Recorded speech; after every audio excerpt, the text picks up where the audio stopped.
Hi, my name is Michael Alexander. I'm a senior electrical engineering student at San Francisco State University. Today I'm going to be showing off my self-balancing motorcycle from the Arduino engineering kit. Hope you enjoy.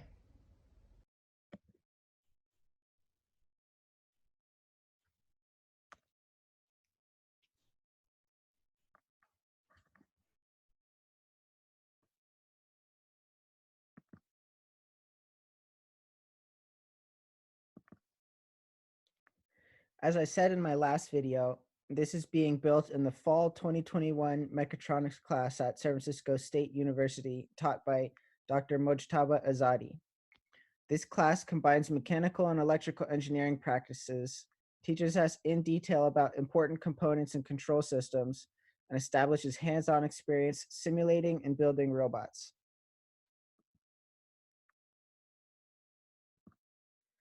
In this class, we practice our hands-on experience by using the Arduino Engineering Kit Revision 2. This comes with 3 robots. The drawing robot, which is a 2D cable-driven robot that replicates photos on a whiteboard. The webcam-controlled rover, which avoids obstacles, follows paths, and lifts objects with a forklift. And the self-balancing motorcycle, which we'll be talking about today. Like the name suggests, the self-balancing motorcycle is able to maintain an upright position at all times. It does this by monitoring its position and acceleration with an IMU sensor. And then using control systems, it can turn on a flywheel to generate torque in the opposite direction of the direction that it is falling.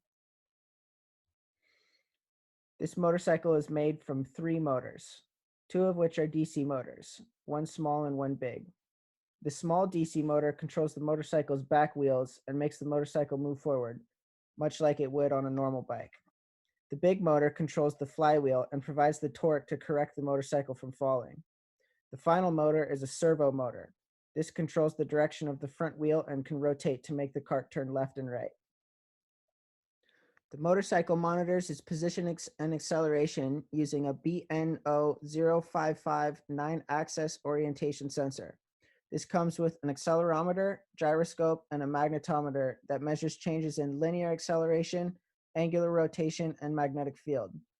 This helps our system figure out the orientation and what it should do to correct it. The flywheel motor also comes with an encoder. This helps us measure the speed and number of rotations so that we can have a better understanding of the torque that it is generating. This whole motorcycle is controlled using an Arduino Nano 33 IoT. This contains an ARM Cortex M0 Plus processor, an IMU sensor, and a Wi-Fi module. It's built for engineering projects and to be able to run for long periods of time at low power. This Arduino is connected to the Arduino Nano motor carrier, which is a board that holds the IoT. This controls the servo and the DC and the stepper motors and has ports for other sensors and encoders and actuators available. In this project, it controls 2 DC motors, reads their encoders, and also controls the servo as well. The motor carrier uses the MATLAB support package for Arduino hardware. To create our self-balancing motorcycle, we have to understand that we are working through an inverted pendulum problem.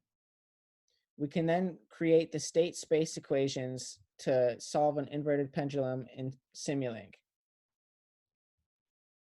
We can then implement a closed loop system design so that our pendulum will oscillate at the tip of its peak and not fall over. This can be seen here. The pendulum is still oscillating, but the steady state approaches and reaches 0, showing that our system is stable. With a pulse generator, we can then introduce a disturbance to our system to show that our system will get back on track and achieve steady state again. With our simulation complete, we can then start testing components on the actual motorcycle. First, we'll test the IMU sensor. To calibrate it, we have to rotate the motorcycle at least 90 degrees in each of the 3 axes. Once we have done this, we will know our IMU sensor is calibrated and ready to orient our motorcycle in the proper direction.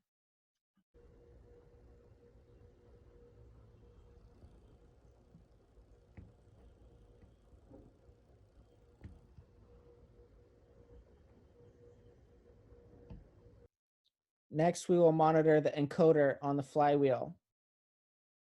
We will move the flywheel manually, and when passing it through a transfer function, we will be able to achieve steady state again.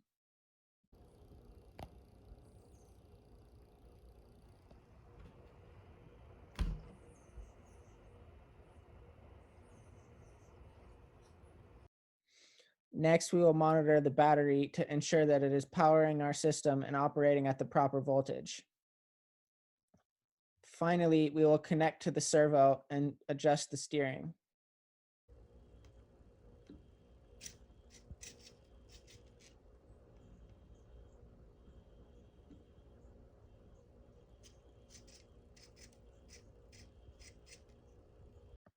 With all of our sensors working, we can begin to create our Simulink system. We filter our raw data to make it more easily read and understandable. We condense all of our sensors into this one block for pre-processing. Then we pass it to the logic block in order to enable the system to start working. Within our logic block, we check to make sure that the IMU has been calibrated. Then we check to make sure that the system has not fallen over and is indeed standing upright still. And then we check to make sure that the battery is fully charged and operating our system at above 3 volts to prevent system failure. Only when all three are checked off can we then enable the system to start working. Once our system has been enabled, we can then pass our sensor data through our controller to begin balancing our motorcycle. We have a slider down here called the bias, which allows us to account for any slope that our motorcycle may be resting upon. We also have a slider here called the gain, which allows us to change the speed at which the flywheel rotates to change the torque that we are providing. All of this can be seen inside the digital controller block. Inside our motorcycle block, we account for all of the sensors, and then we take our enable command from the digital controller block and turn our motor on. Once everything is working, we will then have a balancing motorcycle.